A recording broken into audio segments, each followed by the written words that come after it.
मन में लागता हुलास एक दिन गईली कैलाश। मन में लागता हुलास एक दिन गईली कैलाश। वहाँ भोला के आ जाव कहानी देखली।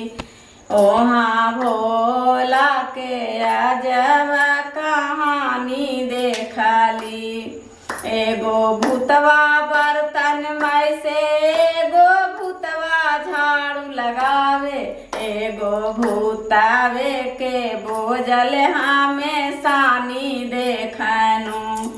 एगो भूतावे के बोझल हमें सानी देखनु।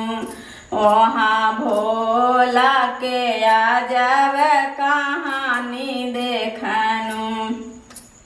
मन में लागता हुलास एक दिन गईली कैलाश। मन में लागता हुलास एक दिन गईली कैलाश। वहाँ भोला के आ जाव कहानी देखनु।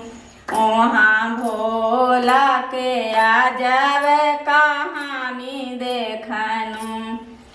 एगो भूतवा बर्तन में से एगो भूतवा झाड़ू लगावे। एगो भूतावे के बोझल हमें सानी देखनु। एगो भूतावे के बोझल हमें सानी देखनु।